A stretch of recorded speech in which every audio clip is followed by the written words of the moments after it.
আসসালামু আলাইকুম। আশা করছেন আমি গ্রোইং ইজ বোরিং চ্যানেল থেকে মোহাম্মদ ফাহাদ হোসেন বলছি।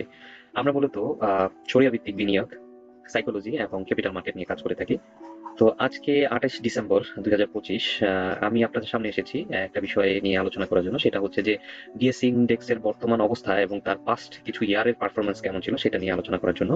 তো আর কথা না বাড়িয়ে আমরা সরাসরি ভিডিওতে চলে যাচ্ছি।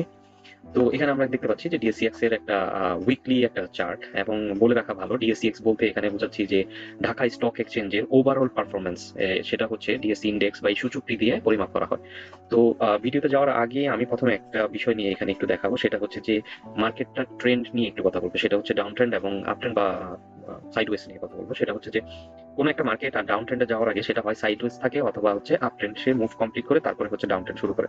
তো সেটা আমি একটু জাস্ট দেখিয়ে নিব যে কিভাবে এটা কাজ করে। প্রথমে ধরি আমি যে একটা মার্কেট আপ ট্রেন্ডে যাচ্ছে, যেটা হাই ক্রিয়েট করে হায়ার লো, তারপরে হচ্ছে হাই ক্রিয়েট করছে, তারপরে হচ্ছে হায়ার হাই ক্রিয়েট করে, তারপরে লোয়ার হাই ক্রিয়েট করে হায়ার হাই ক্রিয়েট করেছে। তার মানে হচ্ছে প্রতিবার সে তার প্রিভিয়াস হাইকে ক্রস করে নতুন একটা হাই তৈরি করছে। তো সেম এখানেও সে একটা প্রিভিয়াস হাইকে ক্রস করে নতুন একটা হাই তৈরি করেছে। তো সচরাচর যেটা করে সে, মার্কেট তো আর ডিরেক্টলি মার্কেট একদম উপরে চলে যায় না, সেটা higher high higher low higher high higher low করে যায়। তো এখানে এসে একটা লোয়ার হাই থেকে লোয়ার লো হায়ার লো তৈরি করে।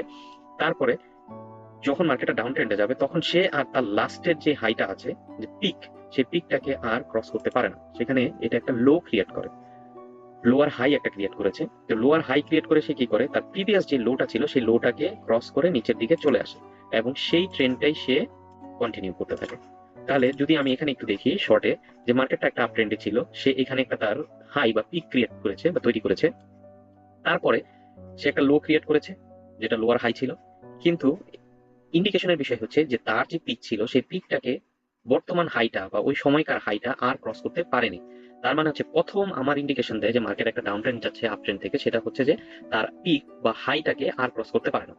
তার পরবর্তীতে আমাদের জন্য কনফার্মেশন হিসাবে আসে যে এই যে তার একটা লো ছিল, সেই লোটাকে সে ক্রস করে নিচের দিকে চলে যায় এবং এই ট্রেন্ডটা সে কন্টিনিউ করতে থাকে। Lower low lower high lower low lower high lower লো।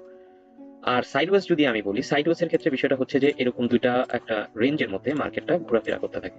বিষয়টা হচ্ছে যে সে হয়তো বা এখানে যাবে, তারপরে হচ্ছে এখান থেকে এসে আবার এখানে যাবে, তারপরে হচ্ছে এখান থেকে সাপোর্ট নিয়ে আবার হচ্ছে একটা রেজিস্ট্যান্স জোনটাকে টাচ করবে, রেজিস্ট্যান্স জোন টাচ করে আবার হচ্ছে সে আবার সাপোর্ট আসবে। মানে সে এই রেঞ্জের মধ্যে সে ঘোরাফেরা করবে আনটিল আনলেস সে ব্রেকআউট বা ব্রেকডাউন করে। সে এই পর্যন্ত এরকমই চলতে থাকে। তো আমরা এই দুইটা জাস্ট এটা বলার পিছনে একটা কারণ হচ্ছে যে আমার ভিডিওর সাথে এটাকে রিলেট করে নেওয়া, যাতে আপনারা বুঝতে সহজ হয়। তো আমি যদি এখন দেখি ডিএসইএক্স এর কি অবস্থা ছিল, তো অক্টোবর ২০২১ সাল থেকে আমি দেখতে পাচ্ছি সিমিলার একটা এইরকম ডাউন ট্রেন্ড সে তৈরি করে যাচ্ছে। যেমন আমি যদি এখানে দেখি, সে এই পিকটাকে একটা লো ক্রিয়েট করে, কিন্তু এই পিকটাকে আর সে ক্রস করতে পারে না, একটা লোয়ার হাই ক্রিয়েট করে। লোয়ার হাই থেকে সে লোয়ার লো ক্রিয়েট করে, lower high lower low lower high lower low lower high. But এখানে এসে সে আর লোয়ার লো ক্রিয়েট করেনি। তার মানে হচ্ছে এই যে আমি এখানে যেটা দেখেছিলাম, সে লোয়ার লো ক্রিয়েট করলেই তো তারপরে হচ্ছে যে আমরা ধরে নিতে পারি যে এখানে একটা ডাউন ট্রেন্ড কন্টিনিউশন আছে। বাট যখন সেটা সে ক্রস করতে না পারে, এবং এটা এখানে একটা, এটাকে বলা হয় ডাবল বটম প্যাটার্ন।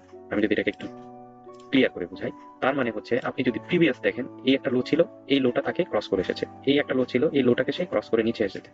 বাট এইখানে সে তার যে মে মাসে বা জুন মাসে যে লোটা ছিল, সেই লোটা কিন্তু আর নভেম্বর মাসে এসে ক্রস করতে পারেনি। সে এখান থেকে একটা বাউন্স ব্যাক নিয়েছে। বাউন্স ব্যাক নিলে আমি এখানে বলতে পারি যে মার্কেটটা এখানে একটা সাপোর্ট নিয়েছে এবং ডাবল বটম ক্রিয়েট করেছে।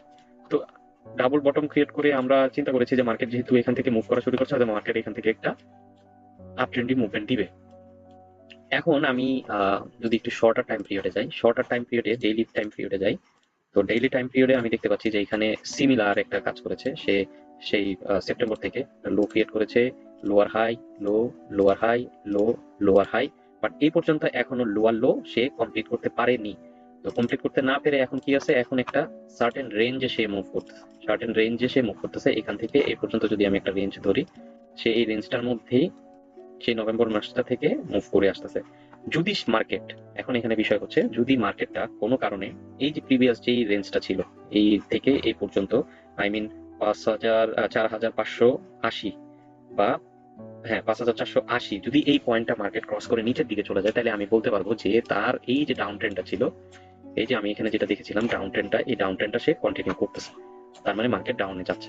আর যদি সে মার্কেটটা এই লেভেলটাকে ৫,০০০ লেভেলটা বা 5,075 বা 5,000 সামথিং 5,100 লেভেলটা যদি ক্রস করে যায়, তাহলে আমি বলতে পারবো যে মার্কেট এখান থেকে একটা ছোটখাটো একটা আপ ট্রেন্ডে মুভ দেওয়ার সম্ভাবনা বেশি, যেটা হয়তো বা 5,600 বা তারও অধিক যাওয়ার সম্ভাবনা থাকে। তবে বর্তমান অবস্থা কি, আমি যদি সবকিছুর মোদ্দা কথা এখন বলি, মোদ্দা কথা হচ্ছে যে মার্কেট এখন যে কন্ডিশনে আছে সেটা হচ্ছে যে টোটালি একটা আনসার্টেন এবং অনিশ্চিত। আপনি ধরতে পারেন যে মানে ইনডিসাইসিভ একটা সিচুয়েশন আছে, যেখানে মার্কেটটা একটা রেঞ্জের মধ্যেই মুভমেন্ট করছে। না সে উপরের দিকে ব্রেকআউট দিতে পারছে, না সে ডাউন সাইডে চলে যাচ্ছে। তো এইসব সিচুয়েশনে অ্যাকচুয়ালি আমাদের সাজেশন হচ্ছে, আসলে সাজেশন না, আসলে সবার করা উচিত সেটা হচ্ছে যে মার্কেটটাকে একটু ক্লোজলি অবজার্ভ করা, মার্কেটটাকে ক্লোজলি একটু মনিটর করা। কারণ এখান থেকে যে কোনো কিছু হওয়ার পসিবিলিটি খুব বেশি। যদি এখান থেকে ধরেন, মার্কেট খুব সেন্সিটিভ, মার্কেট তো পৃথিবীর সকল মার্কেটই খুব সেন্সিটিভ। তো যদি রাজনৈতিক কোনো একটা ভালো ডিসিশন এখানে আমরা দেখতে পাই, সেক্ষেত্রে হয়তো বা সাইড লাইনে থাকা ইনভেস্টররা বা ট্রেডাররা এসে এখানে মার্কেটে তাদের টাকাটা ইনজেক্ট করবে, ফান্ডটা ইনজেক্ট করবে, মার্কেট হয়তো বা এখান থেকে উপরের দিকে যাওয়ার পসিবিলিটি থাকে। কিন্তু যদি তার ভাইস ভার্সা হয়, তার অপোজিট হয়, সেই ক্ষেত্রে কিন্তু আবার সেটারও সম্ভাবনা থাকে যে মার্কেটটা হয়তো বা এখান থেকে নিচের দিকে চলে আসতে পারে।